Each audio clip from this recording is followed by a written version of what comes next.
certeza. Estamos ainda dentro do texto, agora nós estamos indo para nossa terceira abordagem, né, número 3, de Minutas da Fé. Estamos ainda dentro do nosso texto, de Atos 1, no trecho que vai de 3 a 8, e o que estamos considerando é exatamente o fato de que Jesus nos estabeleceu, disse que nos estabelecia para sermos testemunhas. E aí é importante sobre isso a gente lembrar que desde os dias de Isaías, Deus pretendeu ter seu povo, no seu povo, um corpo completo de testemunhas da sua divindade diante de todas as nações. Então, isso não é algo que acontece a partir da igreja. Já era o propósito de Deus desde o Israel antigo. Você encontra isso em Isaías 49:6, onde ele determinou que o seu povo iria funcionar como luz em meio a um povo em trevas. Também farei de você uma luz para os gentios, para que você leve a minha salvação até os confins da terra. É o que você tem lá. Mesmo texto em que Deus vai dizer, vós sois minhas testemunhas, diz o Senhor. Então, o propósito de ter um povo como testemunha entre as nações precede aquilo que Jesus diz ali naquele momento em que está no Monte das Oliveiras se despedindo deles.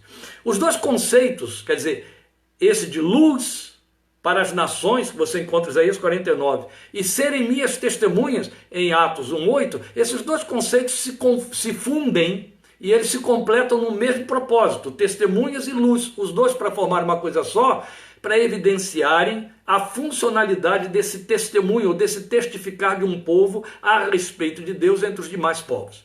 Então, quando o Filho de Deus vem estabelecer a era da graça e a sua manifestação entre o povo da graça, a igreja, ele reitera esse plano divino e o estabelece através de seus seguidores, os crentes, em termos mais enfáticos e práticos, é evidente, tanto que são potencializados pelo Espírito Santo. Então, enquanto na profecia de Isaías, Deus sinalava o que o povo de Israel deveria fazer, Jesus estabelecia o que o seu povo teria de ser para fazer. Opa! Como isso faz diferença. Por isso é que ele diz, vocês receberão poder quando o Espírito Santo descer sobre vocês e serão minhas testemunhas. Esse "e serão" pode tranquilamente ser entendido como para serem minhas testemunhas, sem medo de errar. Então, qualquer que seja o ângulo em que se pretenda ler e entender esta máxima do Senhor, fica claro o que ele determinou. O Espírito Santo viria para capacitar a igreja, eu e você, a ser testemunha. Então, em termos diretos, o Espírito Santo é o potencializador do crente para que ele seja uma testemunha de Jesus. Então, isto aponta diretamente para a essência. Como é importante agora que você esteja atento a isso que precisamos dizer nestes poucos minutos que temos. Potencialização que aponta para a essência. Então o crente foi estabelecido para ser uma testemunha e a sua capacitação seria derivada do Espírito Santo, capacitação para isso. Tanto quanto para ser filho de Deus, esse mesmo cristão depende totalmente da capacitação operada, gerada pelo Espírito Santo de Deus, como está em João 1:12. Ou o Espírito gera, ou você não nasce de novo. Então você depende totalmente do Espírito Santo para ser nova criatura, para ser filho de Deus. Você depende totalmente do Espírito Santo para ser feito testemunha de Jesus. Estamos falando de essência. Percebe? É importante que você nos acompanhe nisso aí. Então, nesses dois textos, Atos e João, me referindo a João 1:12, o que nós temos é a referência a um poder que capacita a ser. Entende? Não é capacitar a fazer, é capacitar a ser. E a informação da fonte ou origem desse poder você vai ter nos dois lugares, o Espírito Santo. Ele é a razão, ele é a causa, ele é a fonte.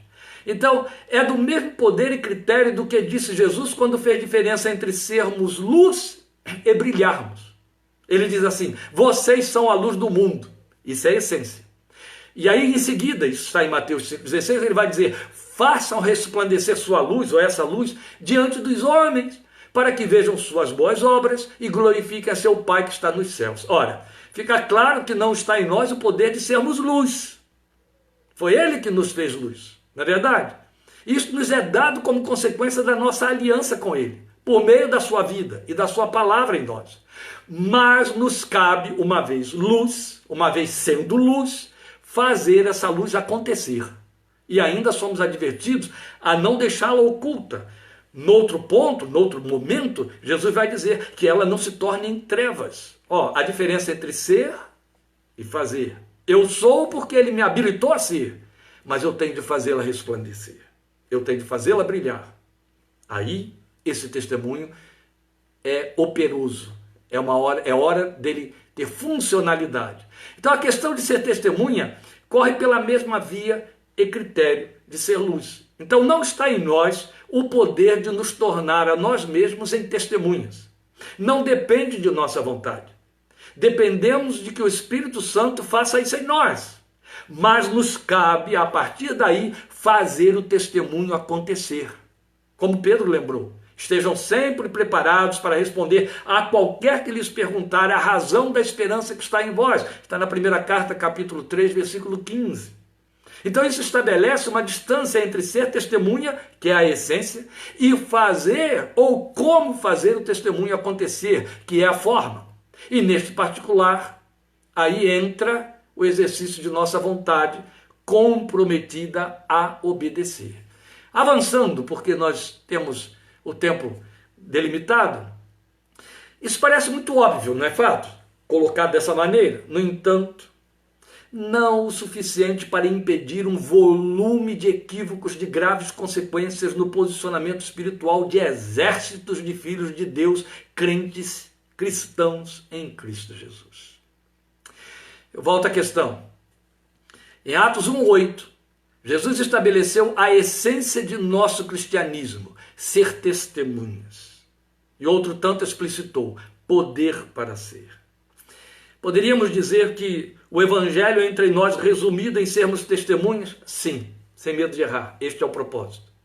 Ainda esta semana estive lendo o reforço de Eugene Peterson, um célebre servo de Deus, um homem ungido, cheio do Espírito de Deus, que partiu para o céu, tem aí 2, 3 anos no máximo, onde ele aponta isso tanto tempo, o tempo todo. O propósito do evangelho é um propósito de Deus para Deus. Nós o queremos atuando a nosso favor. Não fomos chamados para isso. Já é privilégio nosso demais participarmos. O propósito é de Deus. Exatamente como ele disse a Abraão, numa das pregações de domingos, fizemos referência a isso, não é? Em ti serão abençoadas todas as famílias da terra. Este é o propósito de Deus. Mas, apesar disso, por dezenas e dezenas de anos, cristãos vêm digladiando entre si quanto à forma de ver e vivenciar esta verdade, tão desnecessariamente, mas infelizmente. Então divisões inumeráveis surgiram dessa divergência, acirradas, tristes disputas, milhares de compêndios escritos, milhares, de ambas as trincheiras, para defender suas óticas particulares. Aqueles que colocavam a forma acima da essência, aqueles que nem paravam para olhar para a essência, e por aí vai. E aqueles que só viam a essência e desprezavam a forma. A igreja ficou dividida nesses dois grupos. Então, sem pretender simplificar o que sempre pareceu complexo demais, eu lembro a ênfase dada a este texto pelo ilustre servo de Deus, reverendo Martin Lloyd Jones, quando ele insistiu em mostrar que a promessa em Atos 1:8 apontava para o poder para ser, muito antes de pretender poder para fazer. É para ser. É para ser. Grande parcela da igreja evangélica parou sobre este texto, decidindo que o que Jesus teria prometido era poder para fazer o testemunho acontecer. Aí, por essa via, por esse viés, esse poder consistiria numa outorga de ferramentas que, dada a ocorrência histórica do fenômeno do falar em línguas que acompanhou a descida visível do Espírito Santo sobre a igreja reunida em Jerusalém e outro tanto, a associação que logo em seguida Pedro fez no seu discurso esclarecedor desse fenômeno com a profecia de Joel, onde também se acrescentavam outros efeitos na promessa, como profecias, sinais outros, milagres, etc. O que entenderam as pessoas? Essas ferramentas para testemunhar teriam de ser necessariamente a outorga dos dons carismáticos para que houvesse eficácia ou poder no testemunho. Também, mas não só. E antes de entrar nesse particular, mesmo porque não tem muito tempo, Quero salientar aqui algo, não que eu esteja preocupado com o que possam pensar em cima da nossa argumentação, mas para que você não perca a riqueza do argumento da essência. Eu estou naquela fileira daqueles cristãos que entendem que o Espírito Santo nos foi dado de forma inteira e completa. Ele não está dividido em parcelas e dicotomizado, de maneira que houve uma outorga de poder que ficou lá no passado e agora, no presente, ela tem outra forma e aquela não acontece, não se repete mais. Eu não compactuo com isso, mesmo porque minha experiência de vida com Deus me faz ler e viver o que está escrito na palavra de Deus. Quando o Espírito Santo enche a nossa vida, ele vem como um pacote completo, entende? Ele traz os frutos, que são indispensáveis, porque eles nos caracterizam, é a essência, é o caráter, e ele traz as ferramentas, que popularmente são consideradas como dons, na medida da sua, não da nossa, necessidade. Mas o equívoco que daí surgiu, com todos os corolários de seus desdobramentos, alguns deles até perversos na sua proposição, por exemplo, a ideia de que o crente só teria o Espírito Santo se falasse em línguas, fez a leitura diferencial entre ser e fazer. Mas o que Jesus prometeu foi poder para ser testemunha. A partir daí, o crente teria de testemunhar ou fazer o testemunho para o qual ele estava potencializado acontecer via os recursos que obtivesse e desenvolvesse por meio de sua fé. E esses recursos que obtivesse da competência do Espírito de Deus, de acordo com a necessidade do Espírito de Deus, entendemos como os dons carismáticos, as manifestações espirituais. Então, o lugar de ser testemunha estabelece o cristão numa identidade intimista com Cristo e a sua obra. Então, é muito mais identidade com quem Jesus é e não como Jesus é, entende?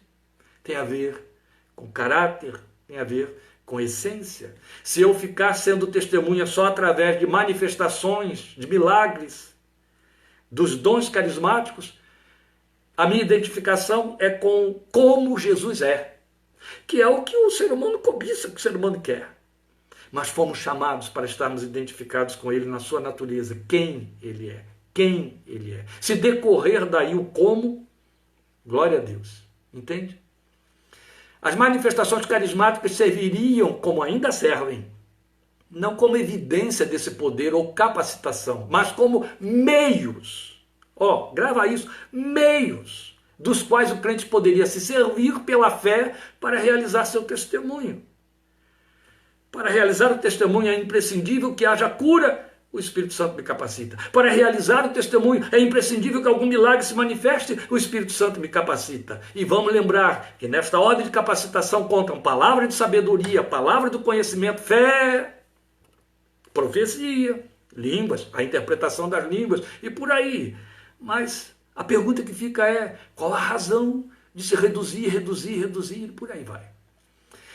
Em outras palavras, a essência, o poder para ser testemunho é eterno, é o que permanece, enquanto as formas são variáveis, são transitórias na sua proposta e na objetividade. Isso está claro das Escrituras. Se o poder aludido por Jesus se consistisse em manifestações carismáticas simplesmente, não fosse poder para ser prioritariamente, nós teríamos graves problemas de hermenêutica, de interpretação, de semântica, de entendimento dentro do nosso idioma, na teologia esclarecedora de Paulo à igreja, porque ele deixou claro que nem todos as usufruem. Você encontra isso em 1 Coríntios 14. Falam todos em línguas? A resposta inevitável que você tem ali é não. Profetizam todos? Não. Então, nós teríamos aí um problema muito sério, porque então uma parcela, aqueles que não falam, aqueles que não profetizam, que estão visibilizados ali, estariam desprovidos de poder, logo não poderiam ser testemunhas. Percebe o choque de verdade que teríamos aí? Logo, o poder é para que você seja testemunha. E o que vem a reboque, as ferramentas são da competência do Espírito Santo de acordo com a sua fé, com a sua busca, porque prevalece, vai prevalecer. Enchei-vos do Espírito, Efésios 5,18, enchei-vos do Espírito, de que eu vou falar exatamente nesse momento. Eu quero que você preste muita atenção nisso, é muito interessante. Se Paulo pretendesse que todos tivessem que ter aquelas características para se entenderem testemunhas, muita gente teria ficado de fora já naquela época, quanto mais nos dias de hoje. Então nem todos os que as usufruem são servidos de todas elas. É o que está na Bíblia e na realidade da experiência da igreja. Outro tanto, ele mostrou que encher-se do Espírito Santo para viver a vida cristã não consistia em encher-se daquelas manifestações cotidianas. Não. É bastante para isso. Lemos o texto que eu acabei de lembrar aqui, Efésios 5,18 e os seguintes. O que é que ele diz lá? Não se embriaguem com vinho no qual há dissolução, mas encham-se do Espírito Santo, ou deixem-se encher pelo Espírito Santo. Sem preconceito, meus queridos. O que Paulo está mostrando ali naquele texto, a partir do versículo 18, são formas de você se encher do Espírito Santo, e ali não estão constando manifestações fenomenais. Ele está dizendo assim, fica tudo no gerúndio na nossa língua. Deixe-se encher pelo Espírito Santo, cantando e louvando de coração o Senhor, dando graças constantemente a Deus Pai por todas as coisas, e inclui, sujeitem-se uns aos outros por temor a Cristo. Percebe o que ele está dizendo? Se ele está parando para ensinar meios de você se deixar encher pelo Espírito Santo, ele está apresentando esses meios aí, ele não está dizendo, vá correr atrás de falar em línguas, vá correr atrás de profetizar, de operar milagres. Não. Outro tanto, ele diz, busquem os melhores dons, não proíbam que falem em línguas. Por quê? Porque são ferramentas que aparamentam, capacitam a testemunha para fazer o seu trabalho. Só não podemos confundir. A essência está em ser cheio do Espírito. A forma é como isso vai se manifestar. A forma muda. A forma sofre suspensão. Entende? Então laboram em erro sério aqueles que pretendem, de um lado, asseverar que as manifestações carismáticas, aquelas especialmente que Paulo cita em 1 Coríntios capítulo 12, de 1 a 7, que elas eram o foco do que Jesus pretendeu como poder do Espírito para sermos testemunhas. Mas e do outro lado, aqueles que por razões várias suprimiram da sua confissão a possibilidade dessas manifestações, reputando-as por desnecessárias, por obsoletas na concepção da caminhada cristã. Aí vão fazer a forçação de uma leitura que o texto bíblico jamais consentiu, porque nunca pretendeu isso, nem decidiu que as gerações vindouras na fé testemunhal poderiam viver sob limitações do poder de Deus em meio a um mundo que ficou muito pior do que daquela época, um mundo incrédulo, desdenhoso. A própria profecia de Paulo antecipou isso como a descrição desses nossos dias, em que ele diz que os homens, e estamos vivendo isso, seriam desafeiçoados, mais amantes dos prazeres do que amigos de Deus, tendo aparência de piedade, negando o seu poder. Isso está em 2 Timóteo 3, de 1 a 4, e outro tanto Jesus disse isto, quando vier o Filho do Homem, achará porventura fé na terra? Então, se existe um tempo em que os fenômenos, em que os milagres teriam de acontecer, este é um tempo tanto quanto aquele. Então dizer, não preciso disso, não precisamos disso, isso acabou, está lá no passado, é fazer uma redução que é minimamente irresponsável. Mas por outro lado dizer, é tudo de quanto precisamos, falar em línguas, profetizar, operar milagres, e assim somos cristãos, e assim somos testemunhas, é um ledo engano, perigoso engano. Porque nunca é pouco advertir que as manifestações carismáticas jamais foram garantia de poder ou essência para testemunhar, uma vez que nunca vieram simbióticas com o caráter. Grava isso, meu querido.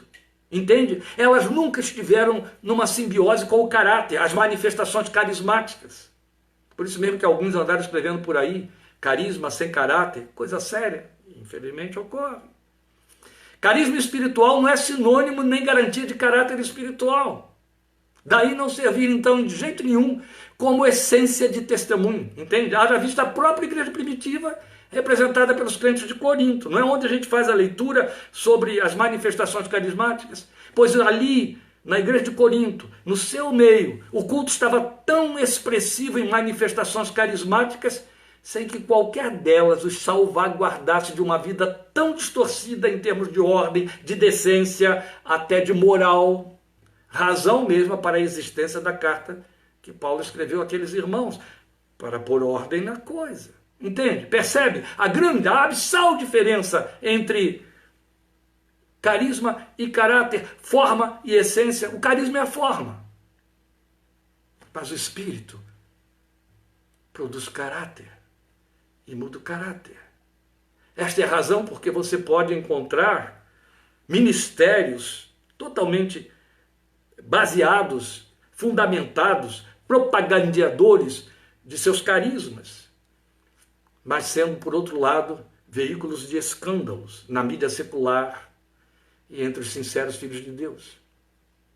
Por um lado, somos cruéis e profanos quando decidimos que o poder para testemunhar tem de provar-se via manifestações fenomenais, porque isso exclui aqueles que não as vivenciam, embora tenham uma vida cheia da presença do Espírito de Deus. Por outro lado, não menos profanos somos quando decidimos que as manifestações espirituais, que eram conhecidas como dons do Espírito Santo, são conhecidas como dons do Espírito Santo, não mais ocorrem.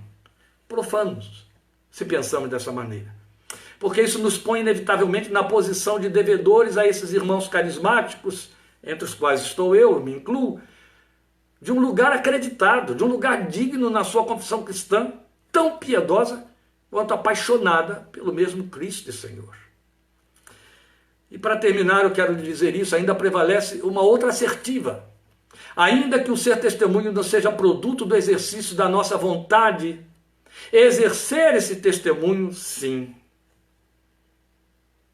Mas dar testemunho, que difere de ser testemunha, é uma consequência tão comprometida com a realidade de ser testemunha, quanto sua ausência pode tornar-se uma negação da outra. Entende? Na mesma linha do que Jesus advertiu, e eu disse que eu ia citar isso aqui, veja que a luz que há em você não seja treva. Você foi chamado para ser testemunha, em todo o tempo, de todas as formas, com ou sem dons, na essência do seu ser. Testemunha é aquele que tem essência com Jesus e que na sua vida, como luz do mundo, tal como ele foi luz do mundo, testifica para os homens quem Jesus é. Sabe, a igreja foi estabelecida para dizer para os homens quem Jesus é. Vou lhe dizer algo que você tem liberdade de rejeitar se a sua piedade não pode suportar. Você foi estabelecido para ser testemunha, não é para dizer para os homens somente, olha como Deus faz, olha como Deus é. Que isso, pastor? Sim.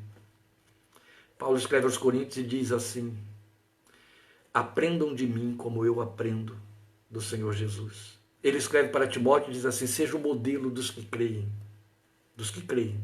imagine quanto aos incrédulos. Em outras palavras, quem se aproxima de você precisa descobrir Deus na sua vida, pelo seu caráter, pelo que for operado lá dentro de você. Porque se alguém não tem o Espírito de Cristo, esse tal não é dele. E ter o Espírito de Cristo não significa uma fórmula mágica, dogmática e evangélica, não. Significa uma operação na vida, uma transformação que ele opera. Entende? Eu tenho ainda 5 minutinhos, e já que você teve paciência de vir até aqui, eu vou fechar com esses 5 minutinhos, e assim, nesse número 3 de nossa abordagem, Minuta da Fé, eu concluo o que eu estou querendo verificar aí até o versículo 8 que nós lemos de Atos, capítulo 1, de 3 a 8. Por quê? Porque se impõe considerar que ser testemunha fruto de identificação com Cristo, com a sua obra, tem as suas próprias características. É disso que eu acabei de falar, que nós gostaríamos aqui de definir como o perfil de quem é, de quem está apto para ser testemunha. Jesus disse, não enganou ninguém, não deixou por conta do nosso imaginário, entende? Ele não deixou você criando uma ideologia piedosa de igreja, só é cristão, só é evangélico, só é testemunha quem se porta dessa maneira, quem cumpre tais requisitos, quem faz isso, quem faz aquilo. Não, não. O Filho de Deus não deixou por conta do nosso imaginário piedoso, que via de regra é pietista. As testemunhas são os que ele definiu como pobres em espírito, os que choram, os humildes, os que têm fome e sede de justiça, os misericordiosos, os puros de coração, os pacificadores, os perseguidos por causa da justiça. Eu estou falando das bem-aventuranças. Ali está o perfil da testemunha de Jesus. Esta é a razão porque, pensando duas delas, o que ele disse? Aprendam de mim, que sou manso e humilde de coração. Começamos tudo isso no Minuta 1, semana passada, definindo o que é discípulo. O que é discípulo de Jesus? Aprendiz e seguidor. Não foi isso que você ouviu? Ele disse, aprendam de mim. Eu sou manso e humilde de coração. Então, sem a pretensão de prevalecer ou impressionar, porque a natureza testemunhal do crente em Jesus, ela sempre deverá correr sob o parâmetro ovelhas entre lobos. Este é o mundo em que vivemos. O que nos cerca, os que nos cercam, têm natureza lupina. Era assim que éramos. Mas comemos do cordeiro e adquirimos sua natureza. E agora ele nos diz, vão, eu os envio como ovelhas no meio dos lobos. Em suma, nós entendemos que sempre há de pesar sobre a responsabilidade dos que creem no Senhor, que uma vez feitos testemunhas de Cristo, tanto quanto filhos de Deus em meio a esta geração, nos cumpre encher-nos desse Espírito que nos potencializa a ser, para que o nosso testemunho resplandeça como luz em meio às trevas, de tal forma que isso se torne visível aos que nos rodeiam. Percebe? Hoje tivemos a nossa primeira abordagem devocional de Atos capítulo 1. E nesta linha que seguiremos, e você é convidado a nos acompanhar nesses estudos de vez em vez. Na próxima semana estaremos aí com Minuta da Fé 4. Entraremos no fechamento do capítulo 1, ou já iremos para o capítulo 2, e aí, conforme for, a gente pensa alguma coisa do capítulo 1. Quero agradecer muito sua participação, desejar a você que Deus te abençoe muito esta noite e te dê uma consciência aguda de ser testemunha. Uma oração simples, fácil e poderosa, que você não pode dispensar de fazer. É chegar-se diante dele esta noite e dizer, enche-me, Espírito, mais que cheio quero ser. Deus te abençoe. Até domingo, 5h30, em nome de Jesus. Amém?